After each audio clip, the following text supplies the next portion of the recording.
Actor heroine Samantha ఒక భారీ scam లో ఇరుక్కుంది అనే న్యూస్ వస్తుంది సార్.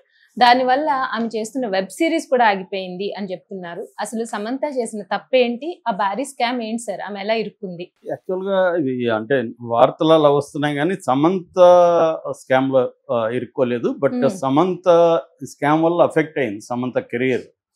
అంటే ఇది దీని బ్యాక్గ్రౌండ్ చెప్పుకోవాలంటే సమంత లాస్ట్ సినిమా ఖుషి మన విజయ్ దేవరకొండతో, తర్వాత ఆమె సినిమాలు ఏవి చేయలేదు.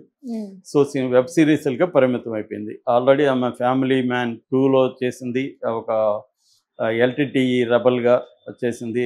దానికి ఎంత అప్రిసియేషన్ వచ్చి తెలుసు. దాని తర్వాత ఆమె రాజ్ నిడుమోరు అనే డైరెక్టర్ ప్రొడ్యూసరు, అతనితో అఫేర్లో ఉందని, డేటింగ్లో ఉందని, అతన్నే పెళ్లి చేసుకుపోతుందని, అతను కూడా భార్య విడాకులు అప్లై చేశాడని వార్తలు వచ్చాయి. మనం కూడా ఆ స్టోరీ చెప్పుకున్నాం.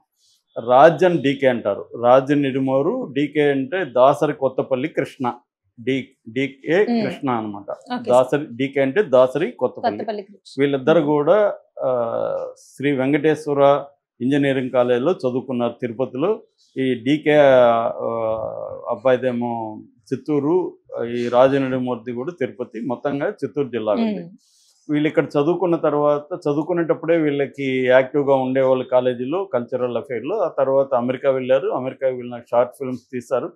దాని తర్వాత ఫ్లేవర్స్ అని ఒక సినిమా తీశారు. అక్కడి నుంచి వాళ్ళు మెల్లమెల్లగా సినిమాలు తీసుకుంటూ ఇండియాకు వచ్చి షోర్ ఇన్ ద సిటీ, తర్వాత గోవా గాన్, శ్రీ, ఇట్లాంటి సినిమాల్లో ఇట్లా చేశారు. దాని తర్వాత వెబ్ సిరీస్కి వచ్చారు. ఫ్యామిలీ మ్యాన్, తర్వాత సిటాడెల్, ఫర్జీ, ఇలాంటి వెబ్ సిరీస్ తీస్తున్నారు అన్నమాట. నెట్ఫ్లిక్స్ అండ్ అమెజాన్ ఇద్దరితో టైఅప్ అయి తీస్తున్నారు. సో వాళ్ళతో ఈ అమ్మాయి సమంత ముఖ్యంగా రాజ్ నెడుమూర్తితో క్లోజ్ అవ్వడం వల్ల ఆ కాంపౌండ్లోనే పనిచేస్తుంది. బయట ఎక్కడ సినిమాలకు ఒప్పుకోవట్లేదు. నిన్న కూడా ఒక డైరెక్టర్తో మాట్లాడుతుంటే సమంత అంటే ఆ సబ్జెక్ట్కి సమంత సూట్ అవుతుంది కదంటే, లేదు సార్ ఆ అమ్మాయి మామూలుగానే ఇప్పుడు మనం లోకల్ సినిమాకి అడిగితే 7 కోట్లు అడుగుతుంది రెమ్యునరేషన్. ఆమెకి దాదాపు 5 కోట్ల రెమ్యునరేషన్ ఇప్పుడు తీసుకుంటుంది. లోకల్ సినిమా చేయాలంటే 7 కోట్లు అడుగుతుంది. సో మన బడ్జెట్ కష్టము. రెండోది, ఆమె ఈ కాంపౌండ్ నుంచి బయటకు వచ్చే పరిస్థితి ఇప్పుడిప్పుడే కనిపించలేదని చెప్తున్నారు. సో ఫ్యామిలీ మ్యాన్ 2లో చేసింది. దాని తర్వాత సిటాడెల్ అని అమెరికన్ వెబ్ సిరీస్, దాన్ని ఇండియాలో రీమేక్ చేశారు. సిటాడెల్ హనీ బన్నీ అని, దాంట్లో కూడా ఈమె చేసింది. అది ఆల్రెడీ మన అమెజాన్లో ఓటీటీలో వచ్చింది.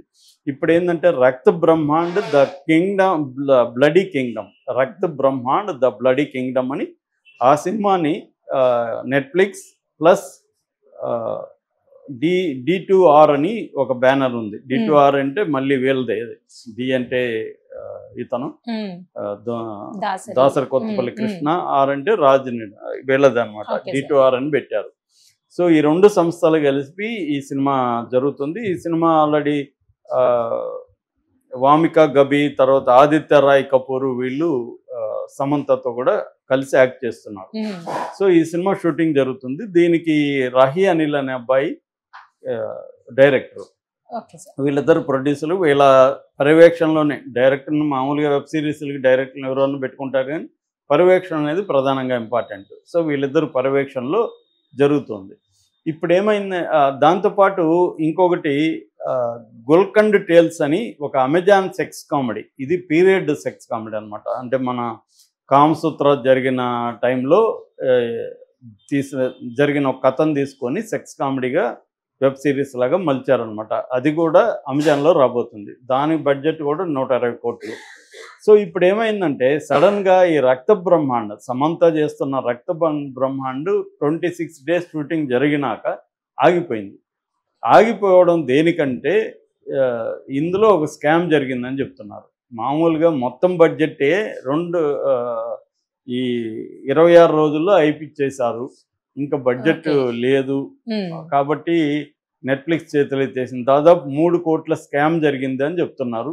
ఇది స్కామ్ ఒక ప్రొడక్షన్ ఎగ్జిక్యూటివ్ ప్రొడ్యూసర్ ఉంటారు కదా, వాళ్ళే ఈ స్కామ్కు పాల్పడ్డారు అనేది వస్తున్న వార్త. నేషనల్ మీడియా అంతా కూడా దీని మీద రాస్తుంది అనమాట. ఇది సమంత కెరీర్కి ఎఫెక్ట్ అయ్యే అవకాశం ఉంది. ఎందుకంటే ఆమె బయట సినిమాలో ఒప్పుకోలేదు, వీళ్ళతోనే చేస్తుంది. ఇదేమో ఇప్పుడు ఆగిపోయింది. ఈ దెబ్బకి అమెజాన్ కూడా ఈ గోల్కొండ టేల్స్ని ఆపేసింది. అని చెప్తున్నారు. యాక్చువల్గా ఈ ఇయర్లో రక్త బ్రహ్మాండ రావాలి, రిలీజ్ అవ్వాలి, కానీ నెట్ఫ్లిక్స్ ఈ ఇయర్లో చేసే పరిస్థితి లేదు. ఎందుకంటే ఈ స్కామ్ ఇంత పెద్ద స్థాయిలో 3 కోట్లు అంటే పెద్ద స్కామే కదా. సో 3 కోట్ల స్కామ్ జరిగిపోయింది కాబట్టి దీన్ని ఇప్పుడు ముందు దాన్ని విచారణ జరిపి దాన్ని దోషులు ఎవరు తేల్చి చేయాలి. డైరెక్టర్ కూడా దీంట్లో కుమ్మక్కాయడా లేకపోతే డైరెక్టర్ తెలియకుండా జరిగిందా, ఇవన్నీ చేయాలి. మామూలుగా జనరల్గా ఏం జరుగుతుంటుందంటే ప్రొడక్షన్ మేనేజర్లు, ఎగ్జిక్యూటివ్ ప్రొడ్యూసర్లు కొన్ని సినిమాలకు ఉంటారు, వీళ్ళు డబ్బులు మెసేజ్ అన్ని చోట్ల చేస్తుంటారు. సో నేను ప్రత్యక్షంగా చాలాసార్లు చూశాను. ఆ మధ్య కూడా ఒక జబర్దస్త్లో చేసిన ఒక అతని హీరోగా ఒక సినిమా చేశారు. ప్రొడ్యూసర్ కొత్తవాడు, అతని పైగా అమ్మాయిలు పిచ్చింది. ఈ విషయం అర్థమైన ప్రొడక్షన్ మేనేజర్ ఏం చేశారంటే ఆ హీరోయిన్తో నీకు డేటింగ్ ఏర్పాటు చేస్తాను బెంగళూరులో ముందే హోటల్లో ఏర్పాటు చేశాడు. దాంతో అతని కంట్రోల్లోకి ఈ ప్రొడ్యూసర్ వచ్చేసారు. దాంతో నాకు తెలిసి దాదాపు అదొక మామూలుగా అయితే 1.5-2 కోట్ల సినిమా అనుకుంటే 8 కోట్లు బడ్జెట్ అయింది. సో ఇతను ఒక ఇల్లు కొన్నాడు, డైరెక్టర్ ఒక ఇల్లు కొన్నాడు. ఇద్దరు డైరెక్టరు మేనేజర్ కుమ్మక్క అయిపోయి చెరొక ఇల్లు కొనుక్కున్నారు. అంటే అతని డబ్బులు అంతా మెసేజ్ చేసి. సో ఇలాగ అంటే ప్రొడ్యూసర్కి అన్నీ తెలిసి ఉంటే కూడా తినగలరు అనమాట వీళ్ళు మేనేజర్లు. అంటే ఫర్ ఎగ్జాంపుల్ ఒక చిన్న ఎగ్జాంపుల్ చెప్తాను. ఇప్పుడు ఒక రోడ్ల మీద షూటింగ్ జరుగుతుంది. వీళ్ళు ఏం చేస్తారు, మేనేజరు అక్కడ ఉన్న లోకల్ పోలీసులకి ఎస్ఐకో సిఐకో ఫోన్ చేస్తారు. ఏం సార్ బాగున్నారా, అది ఇది మన షూటింగ్ ఇక్కడే సార్, ఒకసారి రావచ్చు కదా అంటారు.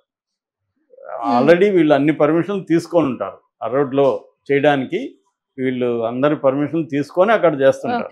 అయినా వీళ్ళు ఫోన్ చేస్తారు. వాళ్ళు వచ్చి ఏం చేస్తారు, వీడి ముందే చెప్పుంటాడు, వాళ్ళకి వచ్చినాక చెప్తారు. సో ఇదంతా వీళ్ళ మధ్య ఒప్పందం అనమాట. సో వాళ్ళు వచ్చి ఇక్కడ పర్మిషన్ లేదు అని కెమెరా లాక్కొని పోలీస్ స్టేషన్ కెమెరా తీసుకెళ్ళిపోతారు. ఇప్పుడు ఆ రోజు షూట్ చేయకపోతే మళ్ళీ ఆర్టిస్టుల డేట్లు దొరకవు, దొరికి అందరూ రావాలని మళ్ళీ ఆ రోజు ఒక 100 మంది అంతమంది క్రూ అంతా ఉంటారు.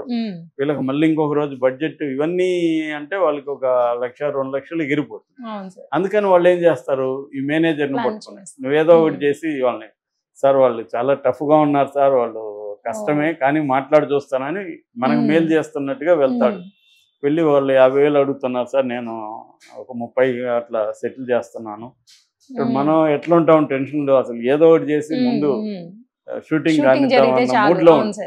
సో వీడికి 30 ఇస్తాం.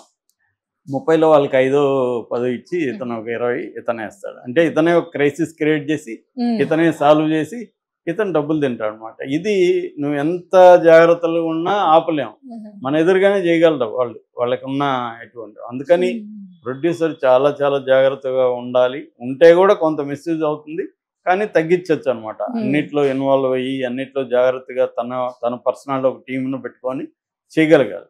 సో ఈ మేనేజర్లు వాళ్ళు ఎందుకు అలా చేస్తారంటే, రెగ్యులర్ సినిమాలు ఉండవు, ఎప్పుడో 2 ఏళ్ళకో సంవత్సరానికి ఒక సినిమా వస్తుంది, దాంట్లో మ్యాక్సిమం నొక్కేయాలి.